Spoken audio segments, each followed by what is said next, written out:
are live. Welcome to E4Electric subscriber hangout. Let me know in the chat where you're watching me from. And of course, I have a special guest. You saw her here last time and it went so well. I thought, why not do it again? Ms. Go Electric is going to be here in just a second. What we're going to do is we're going to review all of the top news. As you know, I put out the video every Sunday where we talk about the top story and 3, 4, 5 other stories. The top story is actually quite big. I'm surprised not too many other outlets covered it, but to me, it was definitely a big deal. I can't wait to see what her take is going to be on this. And we're going to start. All right, so this week's news, and I'll just give you a kind of a rundown on what we're going to be talking about. First of all, we're going to talk about this whole Jeff Bezos kind of bullying. Really, that's the word I used in my thumbnail and my title, because that's what it was on Twitter. RJ Scaringe and Rivian into basically shifting their priorities away from what their fans obviously waiting for, which is the trucks. They just started delivering them, and into delivering vans. And on one hand, it's kind of understandable. On another hand, that was kind of a bold move on his part, especially, they just filed for an IPO. This is called quiet period. So yeah, and then there are two GM stories, right? They're just about to unveil the Silverado finally, and they also unveiled the Ultra Cruise. So let's talk about that. And then Tesla is basically heading out of California, at least their headquarters. And lastly, EQS, Mercedes EQS, got their relatively unexpected EPA range. We're going to talk about that and anything else that you guys want to talk about. Don't forget, you can obviously super chat and support the channel, and of course you can become a member. The super chats and the member questions will obviously be a priority, and that's how we're going to do it. Ask questions, and definitely let me know where you're watching me from and what kind of electric car are you either driving right now or shopping for, for the next few months or maybe a year. But before that, of course, let me give a quick shout out to our sponsor.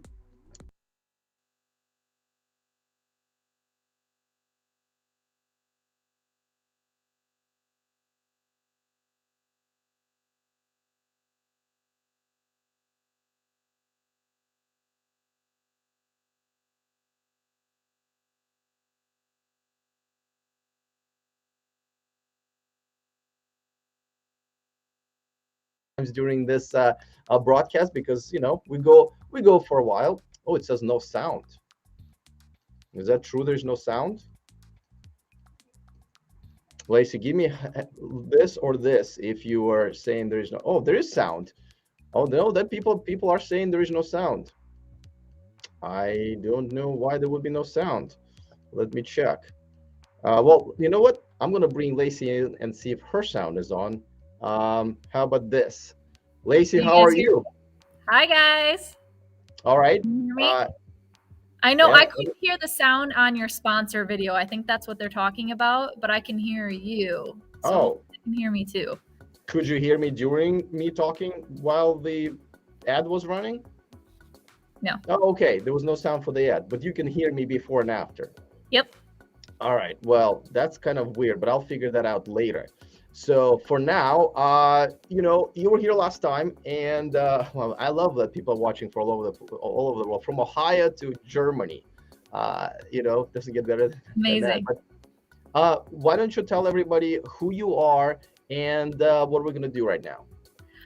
Well, hi everyone. I am new to the EV content YouTube channel scene, but I have been in automotive for about a decade, launching products for brands. So I work with a lot of different manufacturers when they come out with a new car, and I educate the public, their dealer partners, or even their employees when a new car and product comes out.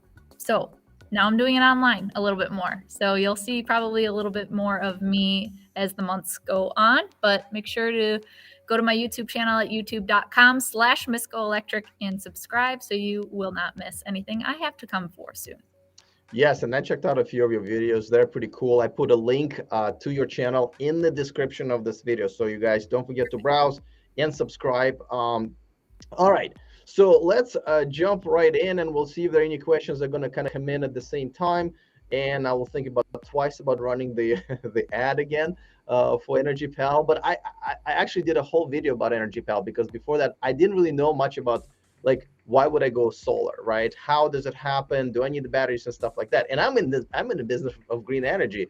It's actually quite complicated, and I decided for now not to do it. But if I did, I would actually use them. They're like insurance brokers. They just find the best rates for you, and then off you go. And then we have like a $500 gift card for them as well upon installation. But that's what I was talking about when people were seeing the ad. Do you have solar on your house, or? I actually considered it, but I didn't end up getting it because I don't know how long I'm going to be in this place that I'm at now. So I was like, I would do it if it was a long-term investment and I knew it was going to be there for a long time. But as of right now, it's not my permanent place, I don't think. So I'm going to hold off. Okay, you're already getting a compliment. Tom Price says, Ms. Go Electric, you did a great ID4 test drive video. Thanks. Thank you. I didn't have much time with it, but I thought it was a great car. So I'm glad you liked it, Tom. What are your pros and cons for the car? I mean, this is my daily car when I'm in Sacramento. I'm in Vegas right now where I have a Volt, but what are your, pros and cons on that one? I think overall it's a really good quality EV, especially for first-time EV buyers. Like the range is pretty good. The vehicle itself is spacious. It's very, very comfortable to drive. But if you're looking for a super fast car, this isn't it. So if you're more performance oriented, you might want to cross shop it with something else. But overall, generally speaking, it's a really great car, I think. And that's why we're seeing more and more. Like I see quite a few of them on the road. Me too. We wave to each other. Yeah, so cute. Yeah, I know. Like we used to do with Teslas, right? Now, I don't know if you had a chance to drive an all-wheel drive. I did. It's more powerful if you want more power. But then I just drove the Mustang Mach-E GT. So if you really, really want more power, then you go with that or a Tesla or something more powerful. Yeah, it's not to race Ferraris off of this. A great daily driver, though. Yeah, I love it. Though I gotta tell you, every time I'm on a red light and I'm one of the first cars, I specifically try to take off if it's safe, and see how many cars I'm gonna beat. And I end up beating pretty much anybody because it's not because of how powerful my car is. It's just it's more powerful than more people feel comfortable taking off of the light with, Get that instant torque. Yeah, so off the line. All right, so and then here's another comment about the ID4. Full Electric says the ID4 is better than all ICE SUVs. Would you agree with that? It's a tough one, right? That is a tough one. If we're talking about all, that means we're we're opening it up pretty big. Yeah, including RAV4, right? There's so much personal preference involved here. Personally, I always would want to choose an EV over anything else. But I don't know. There's a lot of factors to take into consideration. I do think it is one of the best on the market right now, though. Yeah. Okay, I would agree. I mean, RAV4 probably and CRV are the competitors, though. When we're at the Chattanooga factory, they told us, I mean, it's public information, that 89% of people who bought an ID4, it's their first electric car. They came from the gas-powered car, which is great news.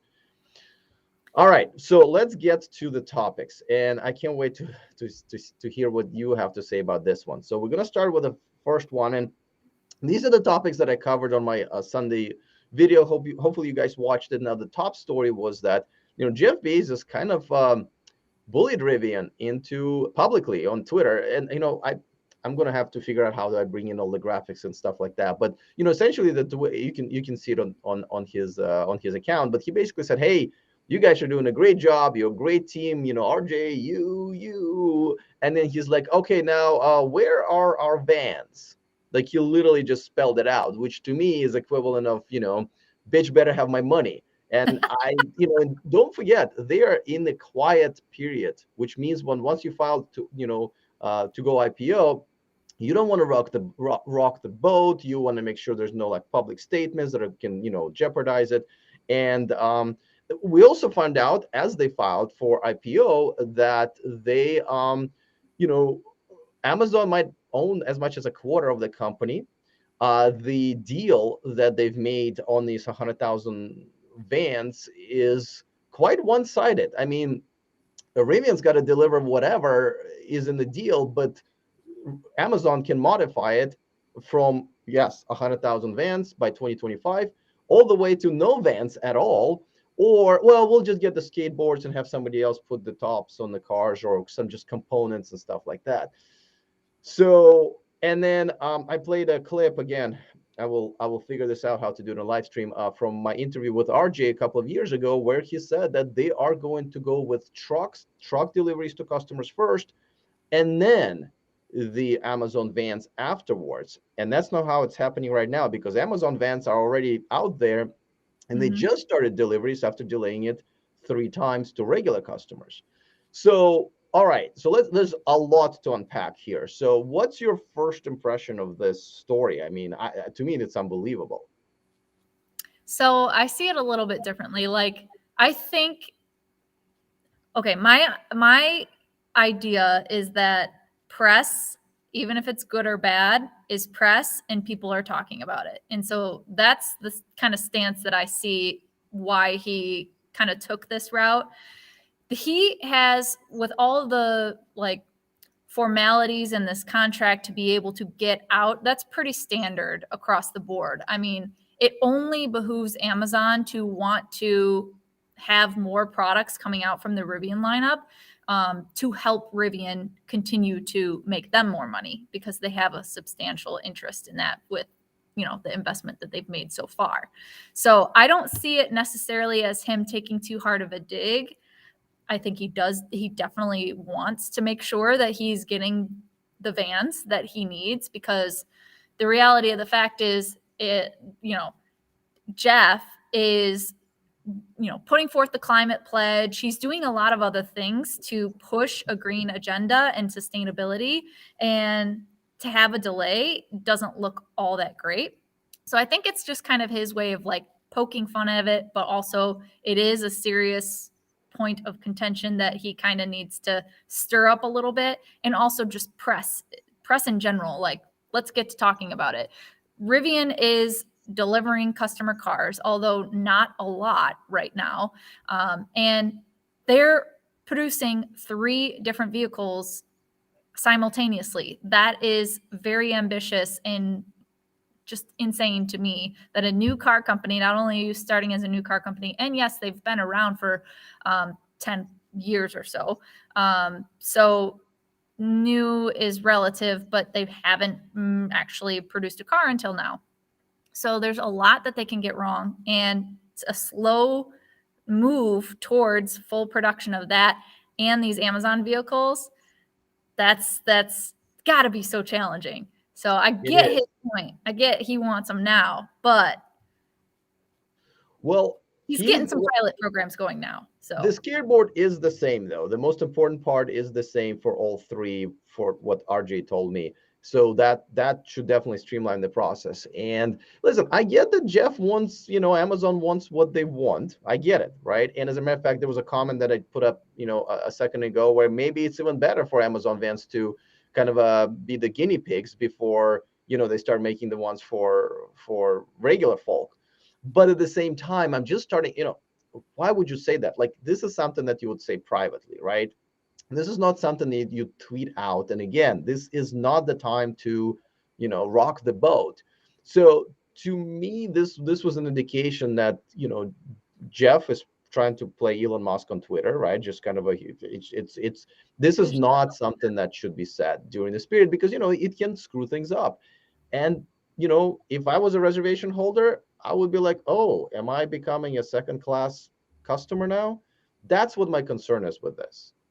There will be some people, I think, that are going to have that mentality, but generally speaking, I think overall people understand that it's a new company and it's going to take time to get these cars to the customers, and they've been pretty upfront with the delays. So it's not like, they already missed the deadline and then they were like, oh, I'm sorry, we're delaying it again. They've already communicated kind of the expectation to reservation holders and newsletter holders that it's going to be a slow trickle for these cars. And as they ramp up production, we'll see more and more. But yeah, I just think that to your point about poking at Elon a little bit, yeah, he seems to be trying to follow a similar path in a lot of realms, not only in the EV space, but in space and things like that. So it's fascinating to watch how he's attempting to try to gain a very similar personality type as Elon is. I do take it that way too, like you said, that he is kind of acting like he's trying to act like Elon. Yeah, and that doesn't work for everybody. As a matter of fact, it doesn't work for a lot of people, and I don't know how long it's gonna work for Elon himself. But I I okay, so we'll see. I'm hopefully my concerns are, gonna go away, but I have a feeling that this might just be where Amazon, takes over, and regular folk, regular customers may just be, unfortunately at a disadvantage, because you're right, they're going to be spread thin, making three electric vehicles right, from the get-go. Yeah, absolutely.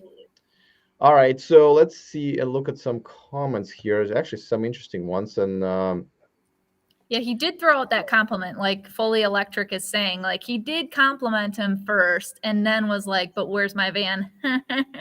yeah, yeah, yeah. Well, here's IMTC88 says Elon Musk creates many great paying jobs in the United States and sells U.S. product, which is true. But Rivian essentially is doing the same thing. So is Lucid. Um, that's why we had that story about the unions, whether or not that should affect the tax credits and stuff like that. But yeah, I mean, this is, I love the fact that this is an American-made innovation, and just like Apple, right? And but still, let the best man win, as they say, right? Like I'm not going to root for any specific manufacturer. I'm going to root for the customers. Yeah. Let the Well, I mean, best product.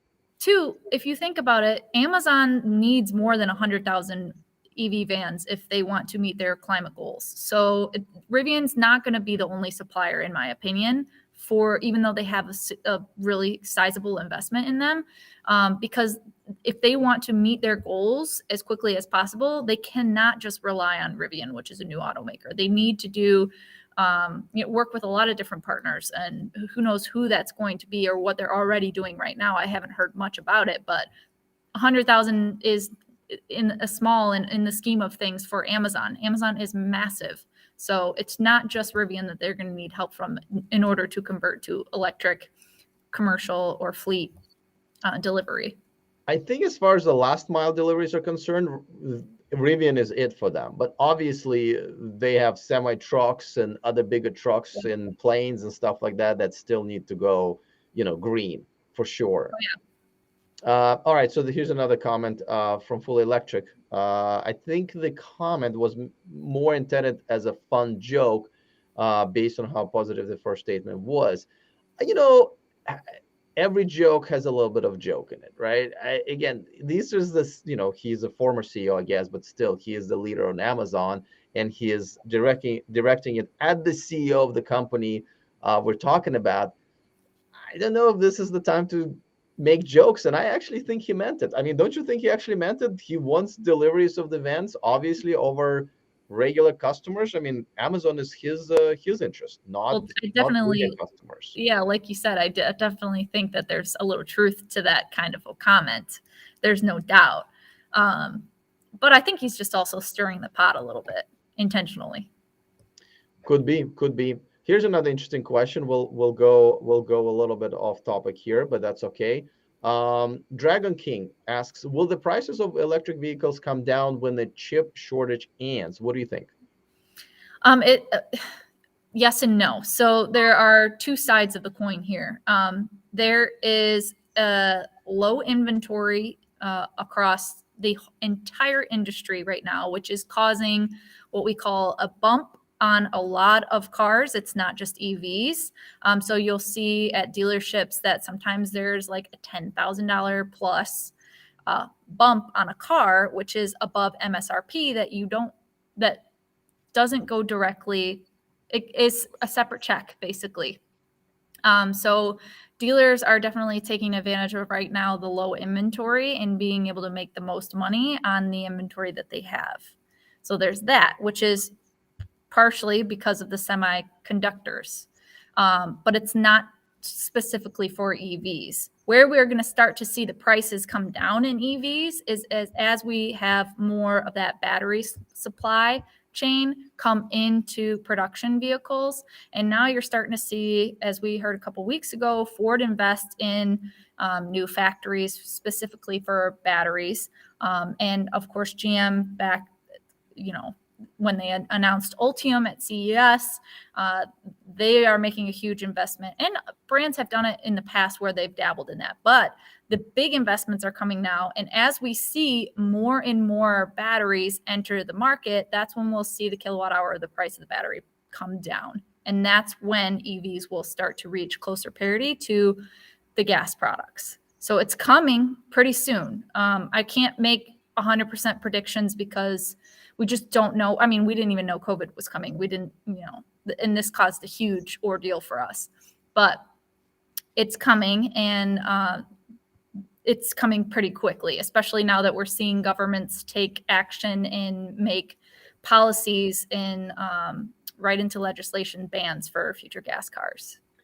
Yeah, and I mean, I think the simple answer to that question is, yeah, the prices should come down because they just went up, right? Tesla raised their prices. You're trying to buy pretty much any EV or really any car, including used cars. Prices are just up right now because there's less cars being put on the market. At the same time, we'll see what the demand for the new electric vehicles is because there are quite a few of them coming on the market just in the next few months. Right, the Q4 e-tron from Audi, the EQS, the e-tron GT. I think e-tron GT is at the dealerships now, at some dealerships. Aria, Nissan Aria should be a huge addition. I mean, they're flying under the radar, but that's a, 30-something $1,000 electric car with a 300-mile range on a higher level. That should take everybody by storm. And the new Nissan Leaf is at low 20s now. There's so many choices that we're going to have. And we'll see what the supply and demand is going to be, but at most, I would say the prices will come down by like 10% at most. All right, so let's look at another one. I think I saw one about Tesla, and this is an interesting one. We'll get back to the Rivian topic in a second.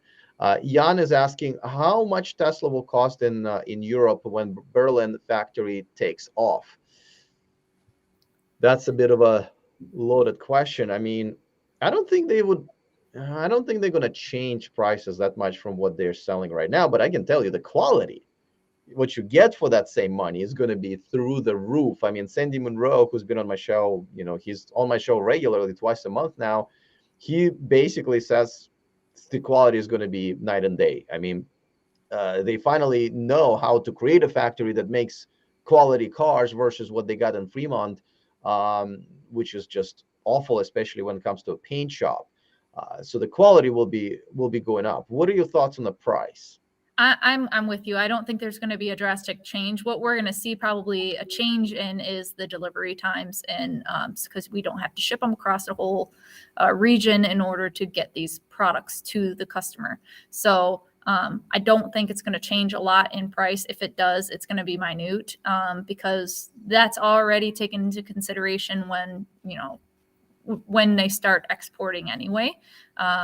Now, there are some considerations with that when we're talking about exporting, like, say, for example, stuff from China to the US. Tariffs are included. So you will see for example, when I was on the Polestar 2 program, the launch of that, since it is produced in China, there is a huge tariff that gets basically passed through to the customers for those cars getting shipped to the United States. So the price is pretty significantly different from the European market to the American market specifically, but because of that.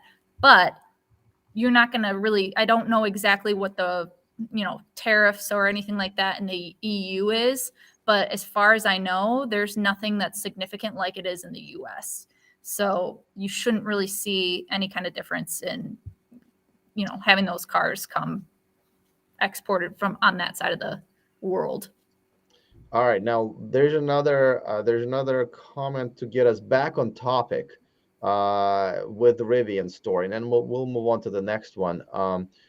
Rodek White asks or says, delivery vans are on the road all day and have a big climate impact. In my opinion, he's right. Why is it that most attention goes to normal cars? In Europe, most van manufacturers have e-vans, but USA only Rivian. You go first. Well, that's not necessarily true. Rivian is the one that a lot of people know about, but there's also actually, I live in Michigan for those of you that don't know, and I live in the Metro Detroit area. And there was a startup that came about called ELMS, the Electric Last Mile Solutions. And they're based in, I believe, Troy or Auburn Hills. And they actually started production on their vehicles like last month.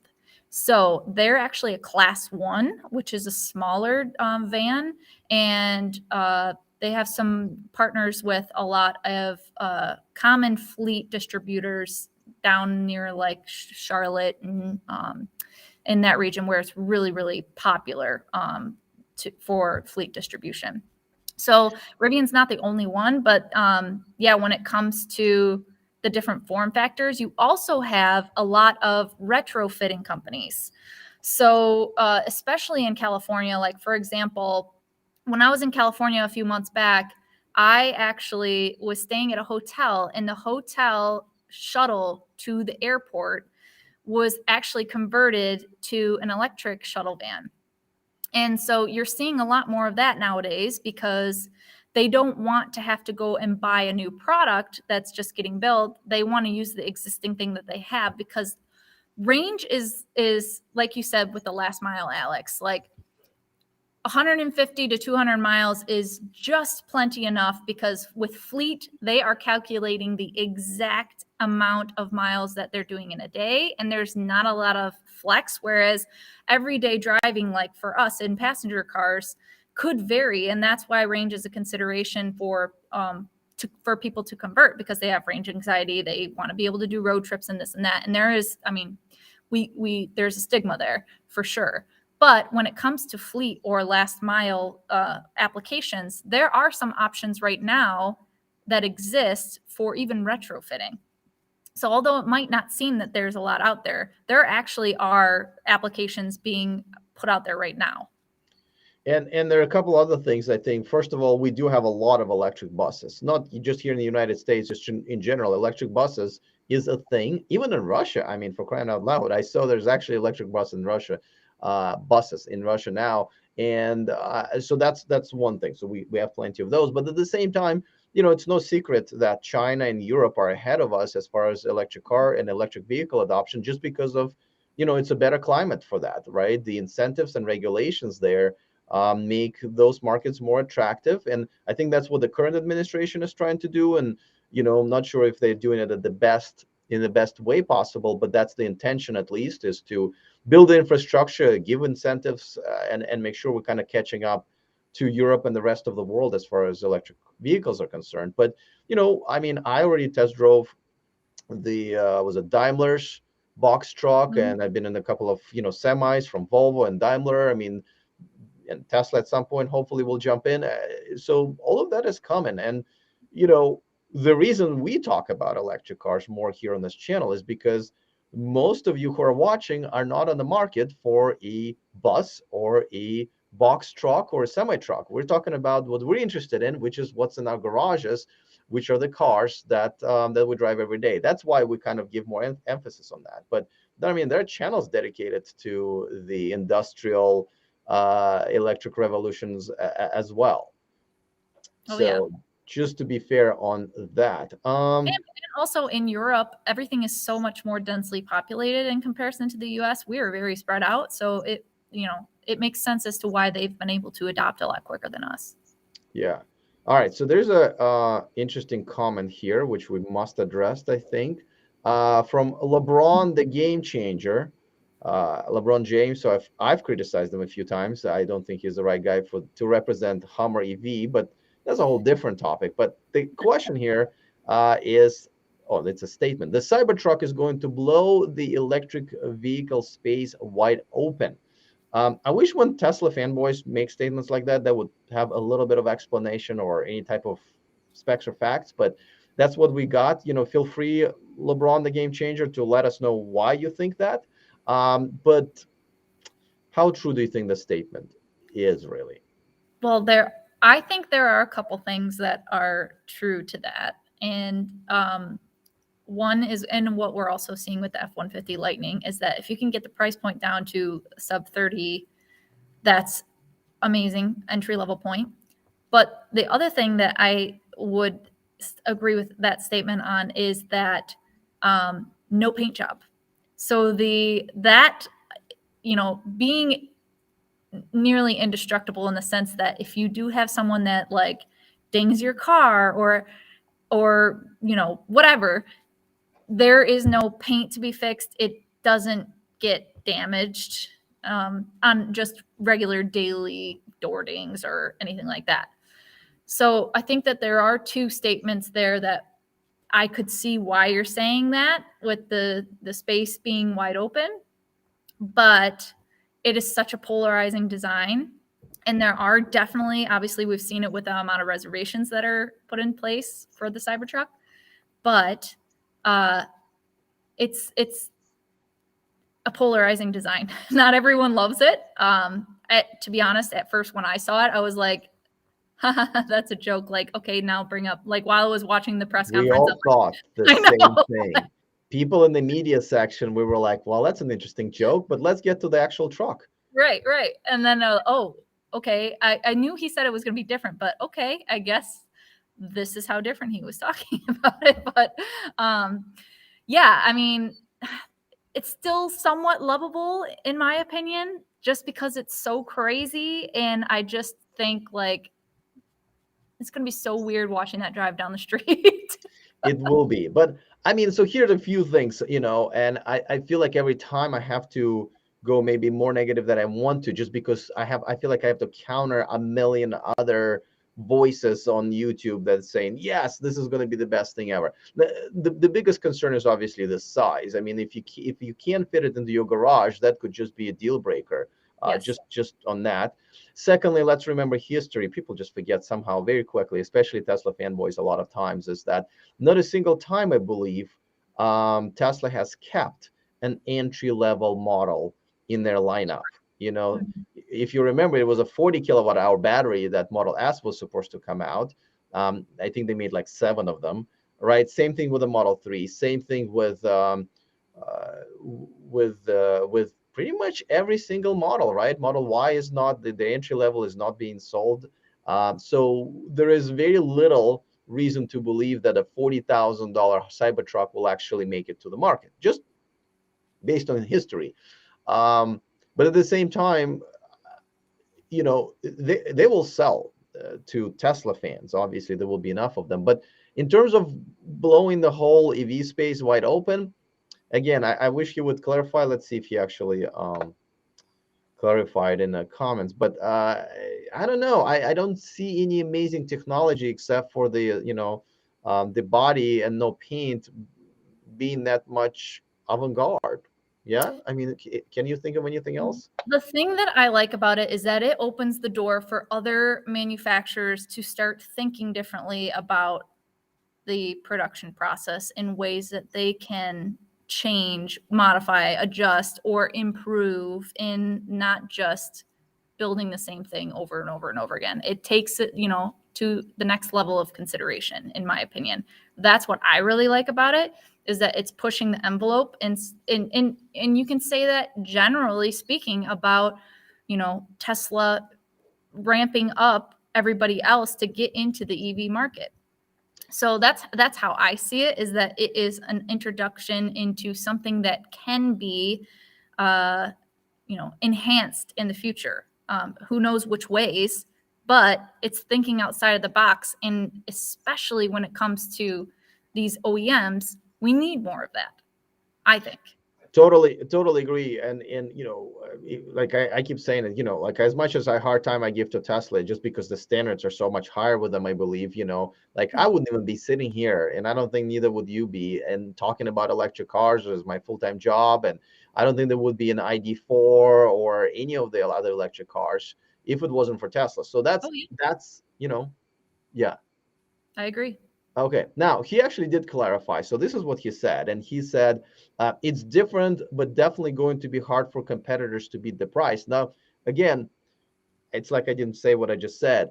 Don't forget the F-150 will start at $40,000 because when a legacy, one of the few great things about legacy automakers is when they promised something, they deliver on it. That's just how they roll. It's the whole, oh, I was just kidding about the starting price thing is the new thing, and it's kind of a Tesla thing. But if Ford said that there will be a $40,000 F-150, by the way, plus the tax incentives, then there will be $40,000 F-150, where when Elon Musk says there will be $40,000 Cybertruck, everybody goes like, yeah, probably not. So I have no idea what he's talking about as far as beating the price, because I think they already will beat the price of Tesla's Cybertruck, because there will never be an 40,000. But even if there will be, again, I'm Russian, so I like to do math.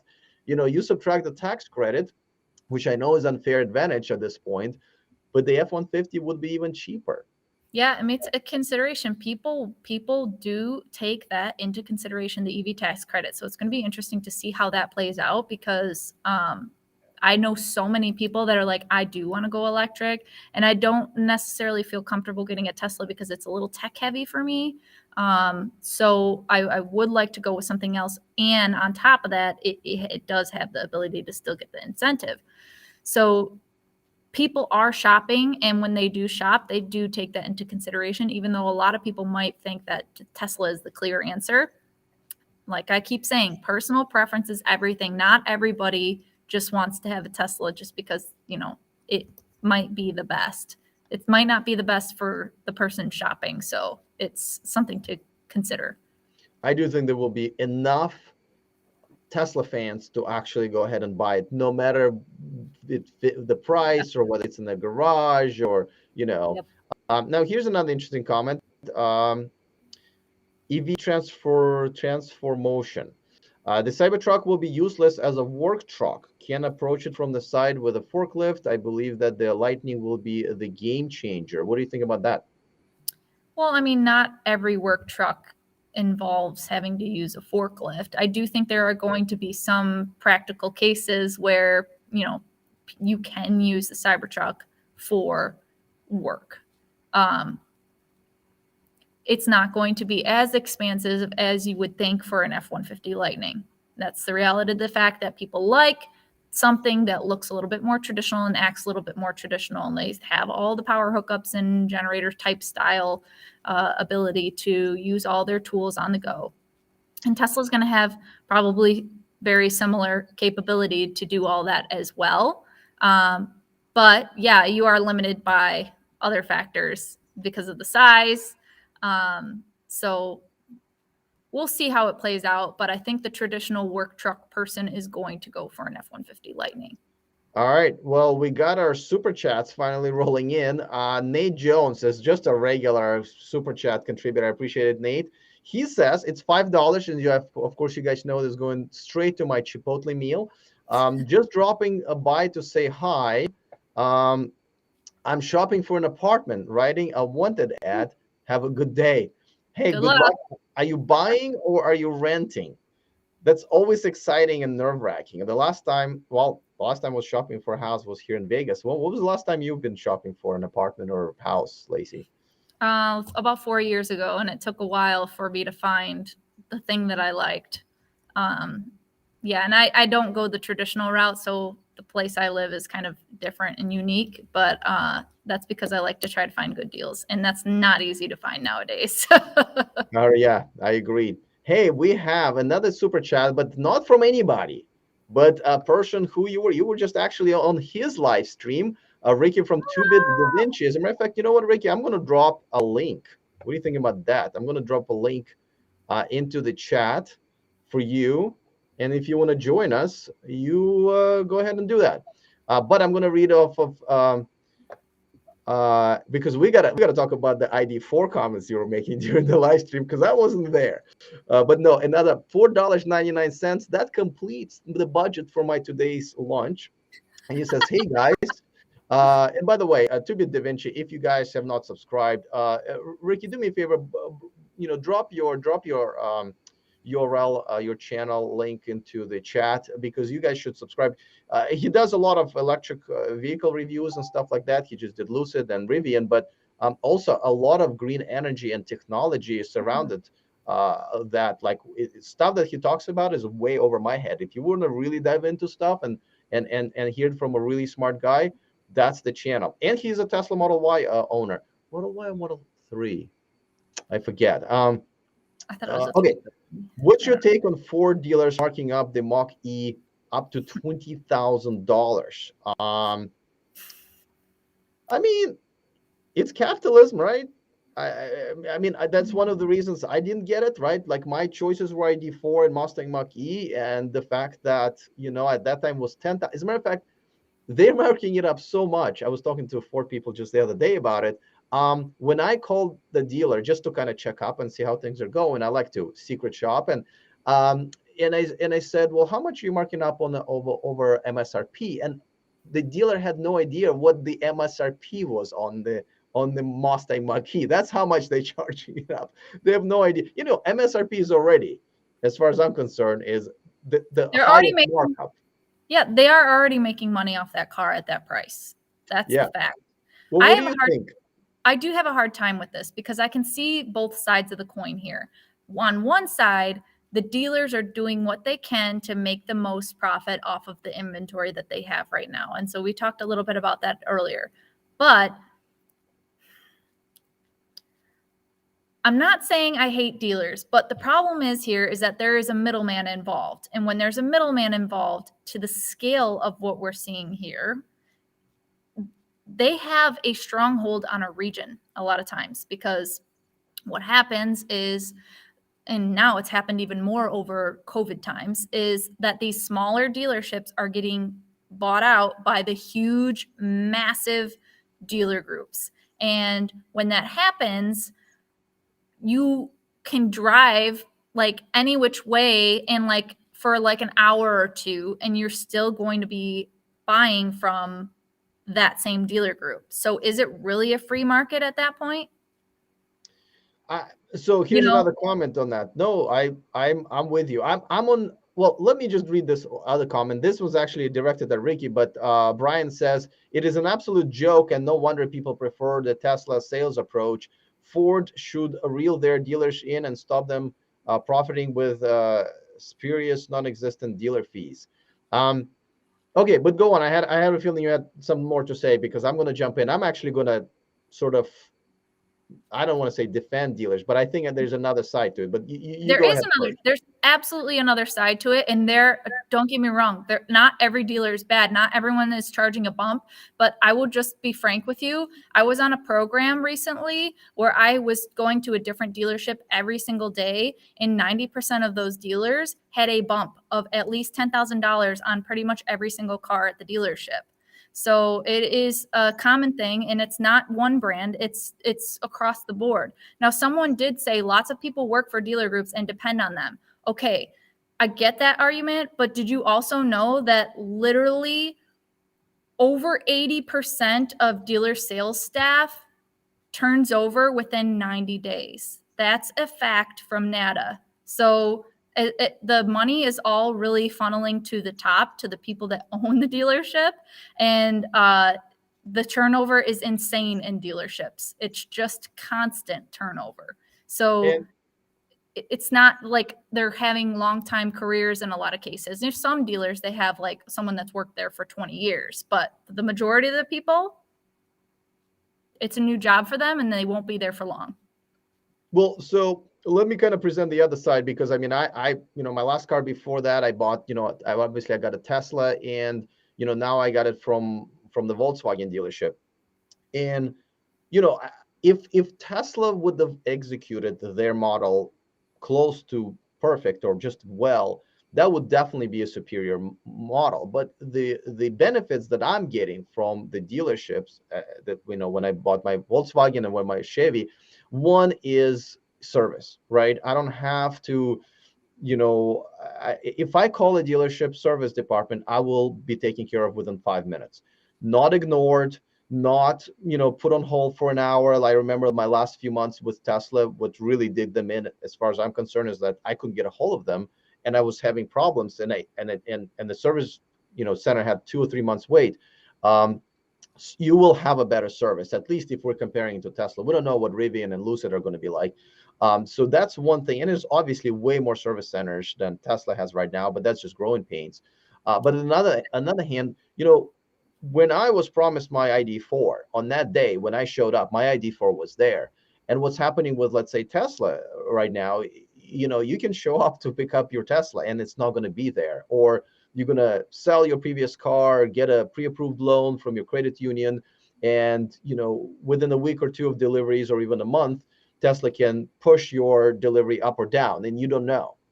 And I see so many complaints in my Facebook groups. There's over 50,000 members now that I have there. So, if all of those problems are taken care of at some point, yeah, direct sales model is great. But right now, I feel like dealers still have a lot of benefits, which I just outlined. What are your thoughts on that?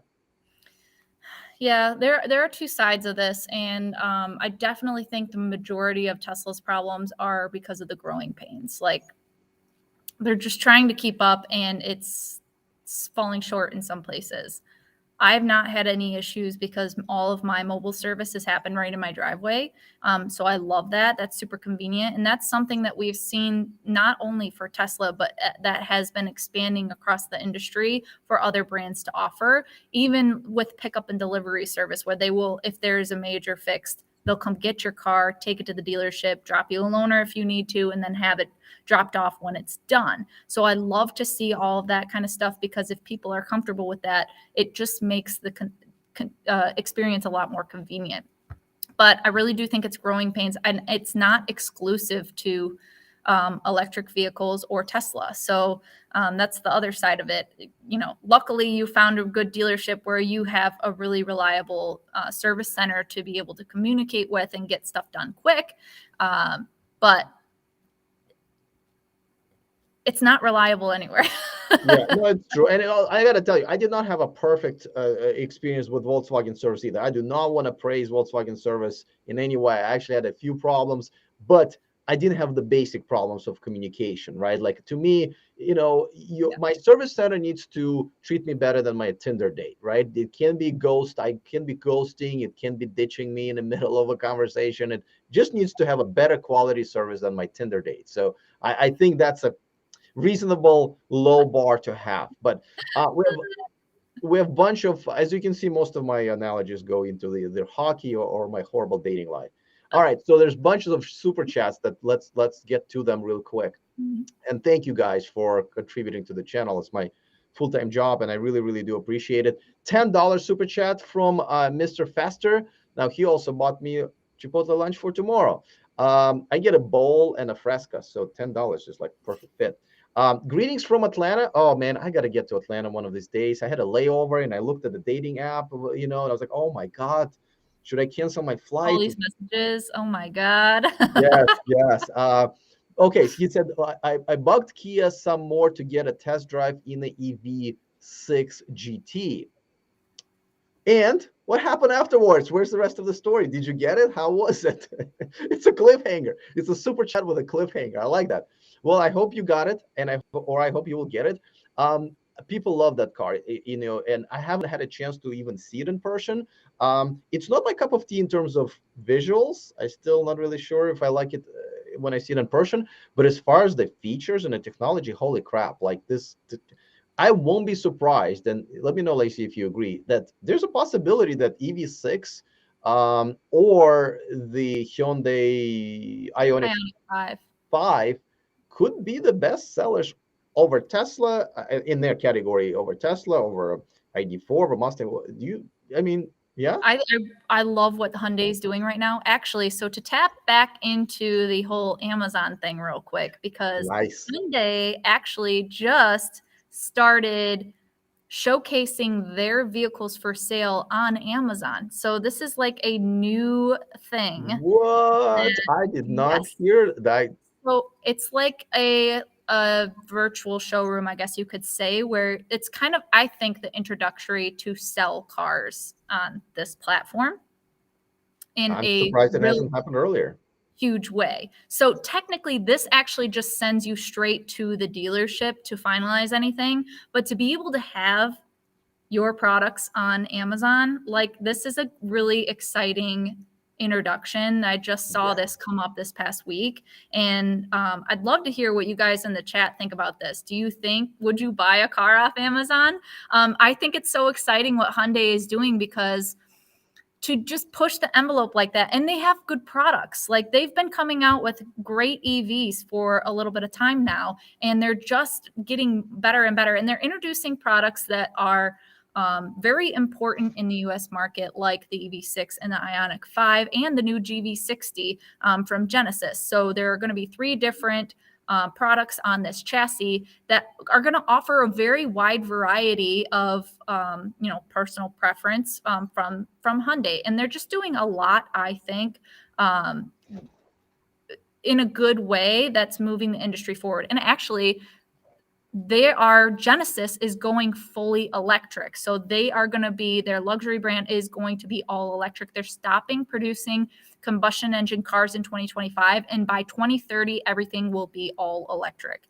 So I think they're moving the needle in the right direction. And I really like what they're coming out with.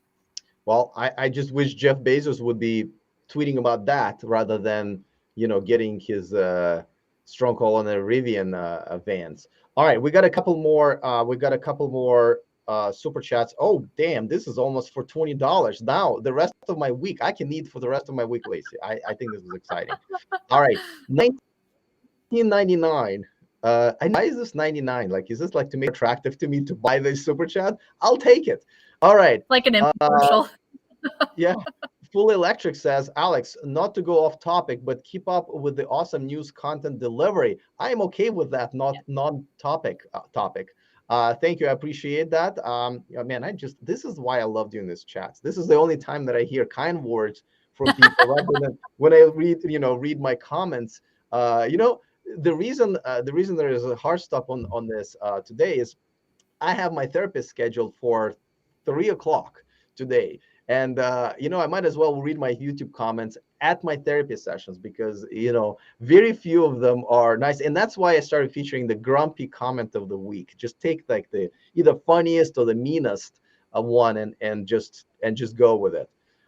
Anyway, thank you, Fully Electric. I appreciate it. I think there was another one. Yes, there was another one from LeBron, the Game Changer, at also 1999. That seems to be a very popular.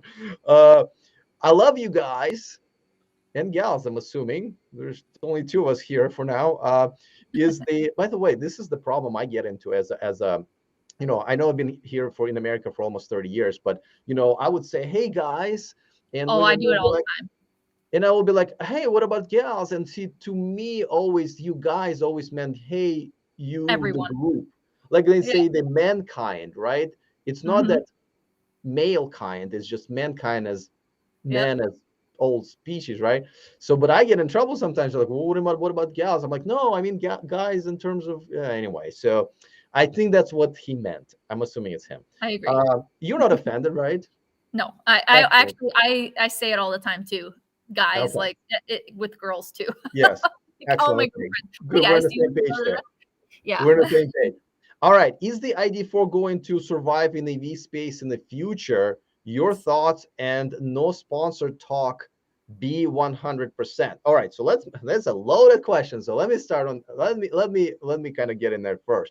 Okay. So a lot of people think that I might be biased towards some brands that are competition to the brands that they advertise, and really, really nice to the brands that that like Volkswagen that they advertise, or Xpeng Motors or Byton or whatever. So I have to repeat it over and over again. So just so you know, the advertisement works very simply. They pay to get some ad space on my channel, whether it's a little logo here or whatever, or and my shout outs. But that's all they're buying. They're not buying my opinion. They're not buying editorials. They're not buying for me to keep the story off of the news reel or add it. None of that. if they want to do it, this is just not the channel for them. They know what I'm about. And, journalistic integrity is something that, speaks for itself. For example, you can easily notice if you're a fan of a channel and you've watched a lot of my videos that I have not criticized the ID4 until after Volkswagen sponsored my channel, because I got the car and I had some complaints, and I actually just told you guys I'm not really that crazy about their service. So same thing with Byton, same thing with I forget a couple of other brands where, yeah, I only criticized them after they sponsored my channel, and guess what? They did not end sponsoring me because they know I will be fair. Mhm. And also, I think I poop on everybody relatively equally, in terms of percentage. Obviously, we cover Tesla more, so and I praise everybody equally. So it comes with and by the way, that's another thing that I don't think people know. It's not that Volkswagen sponsored the channel and then I bought my ID4. I actually bought my ID4 first. I'm leasing it, and then it made sense for them to sponsor my channel because I really like the car. So sorry about the rant, but I feel like I always have to give this Yeah. disclosure because I get this crap all the time. But all right, I do have to say that the question is quite interesting, because is the ID4 going to survive? I mean, they're one of the top sellers in Europe for sure. There's also ID3. Um, I would need to have a clarification, because I think this is going to be one of the most popular electric vehicles in the next couple of years. Lacey, what are your thoughts on that? Yeah, Volkswagen is just one of the largest manufacturers in the world. And I think that with the ID series, they're going to do really well. I think the ID4 especially. And I think more people will opt to get it once it's built here in Chattanooga, because people want cars that are built in America. So I just, there's not really much I could think of that would deter people from buying that, because it's a good product, and it has plenty of range.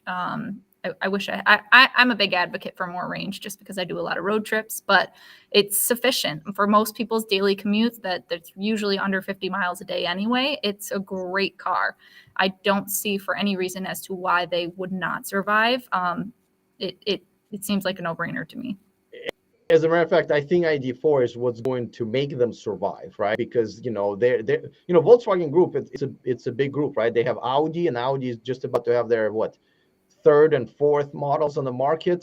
They have Porsche that's been doing really good with the Taycan, like really extremely. I mean, Taycan is going to outsell Model S easily this year. They already outsold them in Q4 of last year, and I think it's going to continue into the next year. And there's Skoda in Europe that's doing very well, and they're coming out with the ID5 and 6 and 8.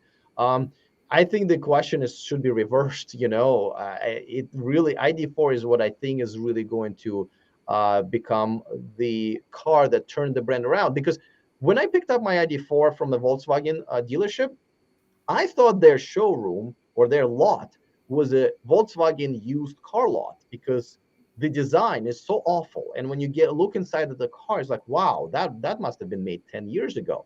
I think what Volkswagen's producing now, that's gas cars, that's not ID4, is, I don't even know how they're still in business. It's just awful, I think. Every time I see the Volkswagen on the road right now, it's just such an ugly, old-fashioned, old-school design. So ID4 is actually going to save them, just like the ID3 and the rest of their electric cars. So thank you One for thing, the chat. yeah, one thing I will say on that is that it's not doing well in China, but the market there is crazy, and a lot of people are buying that little Wuling Mini Yeah, Hongguang, or however yeah. you say it. I'm probably saying it wrong. Please don't I tell don't me. know. My Chinese just as rusty as yours. Yeah. So I think we're seeing some struggle there, but I do think that they will find their footing in general, Volkswagen, because now they're talking to a different, because pretty much every single automaker had to have a joint venture when they introduced in China. And so Volkswagen has a couple partners there, and they're introducing a third potential manufacturing joint venture. So I think once they get that figured out and situated, then they'll be good to go. Really, Tesla was the first to actually do it alone and on their own in China. But in the Chinese market, I do think that they will end up figuring it out. from what I'm hearing, the sales are jumping back up. They've made some tweaks, and it looks like the sales are not bad in September, I think. And by the way, somebody said no frunk. I got to get to the next super chat, but somebody said no frunk. So here's the funny thing, right, about the frunk. If you combine the space of the frunk and the back room for, let's say, Model Y or Mustang Mach-E, they are together still less than what ID4 has on the back, right? From if you compare the actual volume. So the question is, do you want two smaller spaces, right? One small, one is big, or do you want one really big space? I've never used the frunk in 6 years that I had it, like never. There was no reason, only to like show off in front of my friends. Oh, look at that, that's so cool. But like I'm a hockey goalie. I have a humongous bag with all of my pads and masks and all that stuff. I want as much of a space in the back as possible. And I really see no reason for me to have a frunk. But somehow people get really, really like upset that the ID4 or some other cars don't have one. What are your thoughts on the frunk?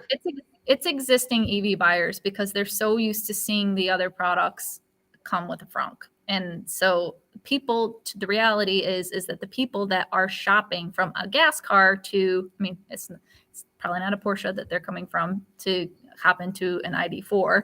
Let's be realistic. But they're used to not having a frunk anyway, so it's really not that big of a deal for them because they're still getting all the ancillary benefits of owning an electric car and still having all the space that they need.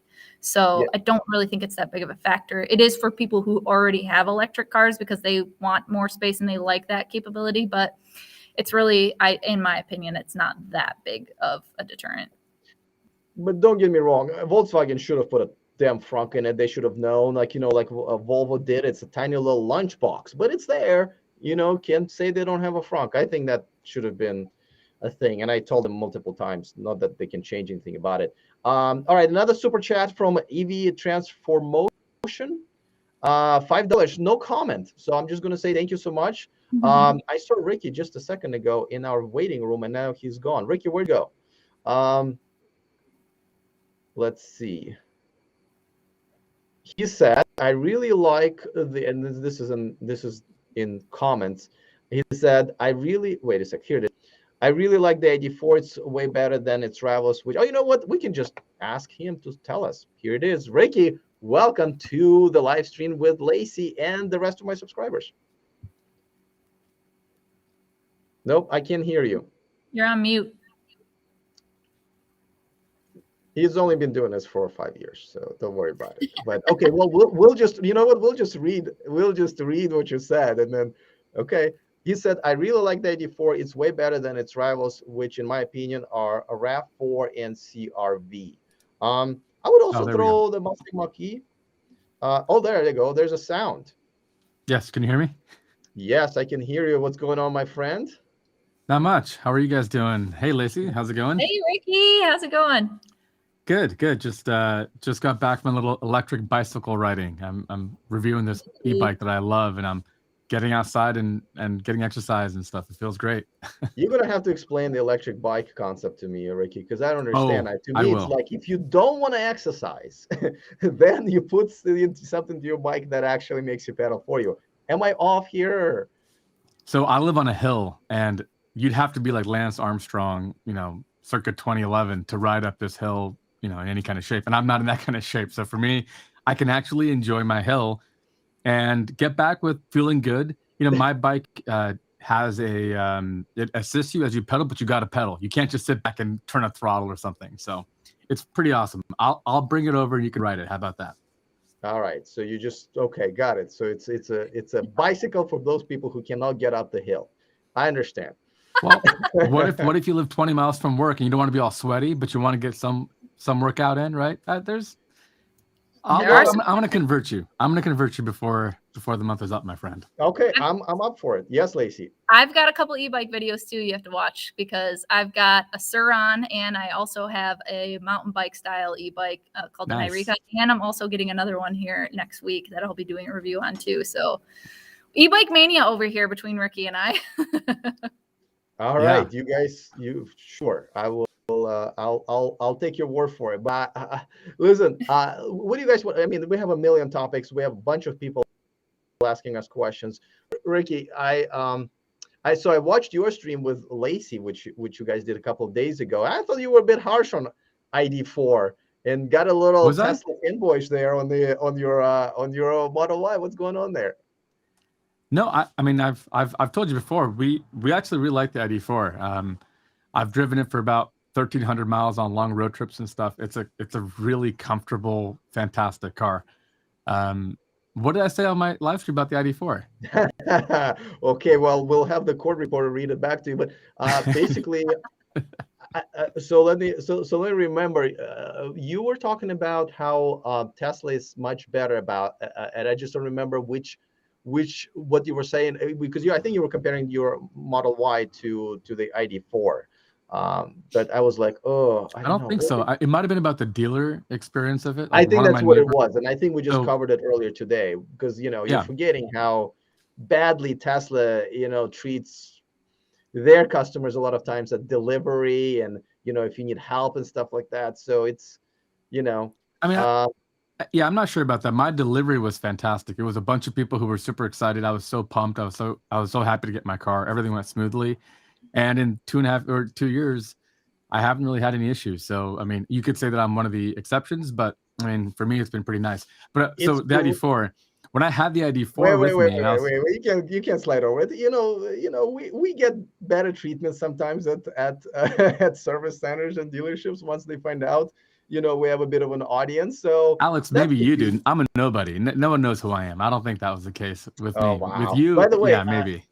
don't forget, drop the link to your channel for everybody to check out, because I I will. mean, if you're watching my channel, you got to be watching both of these guys' channels. So and really quick, we have another super chat before I know I'm so late with all the super chats, but the comment this time is also from a transport. It's another $5, and it says 571. Can anybody decode that message? What does 571 mean? It's not $5.99. Yeah, it's not 5.99. No, but that's a comment. The super chat is for $5, but the message says 571. Ricky, you no? We're just gonna have to get an explanation. No Okay, idea. so go ahead. What you were saying, Ricky? No, so I mean, what I was saying about the ID4, when I had it for a week, my neighbors who the wife, her name's Parker, she'd been looking for a new EV for a while. She was thinking Model Y potentially. And then when the ID4 was on my property, she was like, hey, could I drive that? So we went on a couple of drives and she took it for a while. She loved it and she bought one. So she has a gray ID4 that she bought. I think in my live stream, what I was talking about was the issue that she had with the dealership network, because she actually went with the ID4 because of the perceived idea that the dealership was this kind of safety blanket that Tesla didn't provide. But when she took the car home, there was a little software update that had happened, and these cars are not common. You have to drive like 100 miles to get one of these right now. So she drove 100 miles to like San Luis Obispo, I think, to get hers. And she asked, can I do the software upgrade at my local VW dealership? And they said, no, there's some blah, blah, blah, dumb, stupid reason, which I think is total BS, that they made her drive back up there again. And then there was a little taillight issue. Then the same thing, but they called the local dealership. They said, yeah, they're full of it. We can easily do that ourselves here. What I'm saying is the dealership is the complete definition of a double-edged sword. I understand the safety security aspect of it, but I think they are an absolute pain in the butt. And I am not sure I could deal with them again, to be honest with you. Like I said, I had a decent, I had a much better service experience with Volkswagen and Chevy for sure. Chevy actually has been great compared to the last 2 years of my Tesla experiences. And when I had good experiences, I realized it was because I had a YouTube channel. As soon as my girlfriend at the time went, they treated her like crap. And I realized, oh, okay, it wasn't the great service at that center. It's just they figured out that I have a YouTube channel. And still, just to go back to what you said, I think there's still more Volkswagen dealerships out there than Tesla service centers. I could be wrong about that. So driving 100 miles, that's relatively, I think, a big exception there. Let me pick up on this comment, and I think this goes to maybe some, well, let me just read it. From Steve C. It says, ID4, less power, less range, less tech, no over-the-air updates, but less price. Well, Steve, you you got to come outside of the Tesla bubble and join us in the reality. There are over-the-air updates. As a matter of fact, there's one rolling through ID4 fleet right now in Europe. So you're already wrong on something such a simple fact that you could have literally Googled. I don't really know, like, what, like, should we even take the rest of your comments seriously, but go ahead, Ricky and Stacy, you go ahead. Lacey, go ahead. I'm gonna get my blood pressure back what to you normal. think. You go. I think, see, this is a tough one because there are going to be a lot of people that think and say, like, no matter what, the better product is a Tesla, as I touched on before earlier in this live stream. But there are some people that do not want a Tesla. And what ID4 offers is competitive range. And yes, the tech might not be the same as what Tesla offers, but not everybody wants that.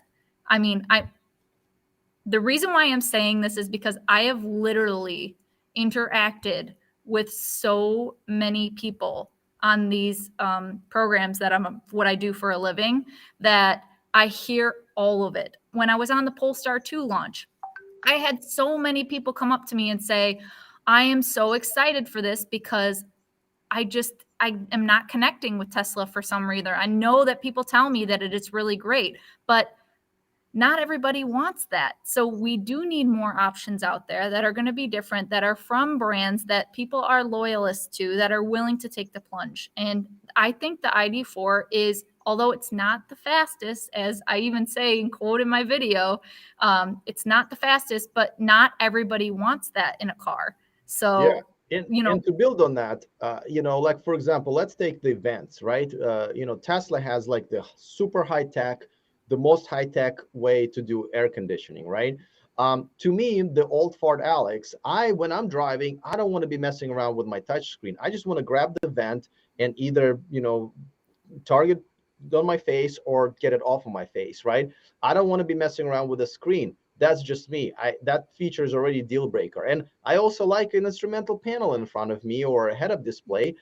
The fact that YN3 doesn't have it, to me, it's also a deal breaker. So there are different people who look at tech differently. To me, too much tech is bad. But Ricky, go ahead. You have a strong opinion on that as a Tesla owner. We'll tackle this kind of one by one. Less power. Alex, correct me if I'm wrong, but I think the VW ID4 is like the slowest EV you can buy in America. I don't know of a slower one. It is definitely a slow car. It's a very slow car. Yeah, it's fast enough for me, but I think sure. Nissan Leaf might be in the same. It's arguably, yeah. But I will say it's probably faster than like the RAV4 and the CRV, which is my comparison. Is if you're a gas shopper looking for a crossover and you're looking at like the Honda CRV or the Toyota RAV4, check out the ID4. I think you're gonna like it better in almost every way. It's a way more comfortable car. Cabin noise and all that kind of stuff is vastly superior, I think, even to like the Model Y. Probably it's a very quiet kind of German VW product. The next point of that topic, what was it? The next one was less range. That one I'm not so sure about. What I noticed with the ID4 is the range felt either conservative or kind of right there. When I drove on my long road trips, I was getting north of 260 miles of range, whereas my 300-mile Tesla probably gets closer to 365 miles of range when I'm driving on the freeways and stuff. So I think the range is probably not accurate. I think the range is going to be pretty great for most people. The over-the-air updates and stuff, I think it was Brian Fenwick. He said the OTAs are minimal, Alex. I agree. You're not going to, like, Tesla software is Silicon Valley. It's like Facebook. They have like 2-week release cycles. They run Scrum and Agile. They're a software company, right? Volkswagen isn't. But I will, in their defense, when I first drove the ID4 a year ago compared to now, the software has improved dramatically. It was unusable a year ago. Like, you touched the screen and it took like 3 seconds to respond. It was horrid. And this last time around when I drove it was actually pretty nice. It was great. I'm not gonna lie, the software is not fun or cool or anything. I would rather just use the Apple CarPlay, but it was totally usable. Do you expect features like Sentry mode or other cool things to emerge over the air? No, I don't. I think they're gonna fix critical stuff, patches and all, but the price. And the price is also killer. That's why my neighbor bought the ID4. The price is amazing. Yeah, I mean, unbeatable. I mean, it's just over $10,000 less than the cheapest Tesla. And I think that's what you're getting. What you're getting for this price is 250 miles. By the way, I really don't know who needs more than 200 miles when you charge your car every night, because I think people who make that comment is just, it's just ugh. There's no reality to that. Nobody needs that. I don't even plug Well, my ID4 in entire week because I'm like, I don't need to plug it in. It's the a waste key, of the my first time. key to being talking about EVs is understanding everyone's use case is valid and legit. My mom and dad live 500 miles away. Alex, I'm in San Diego. They live in the Bay Area, near you actually.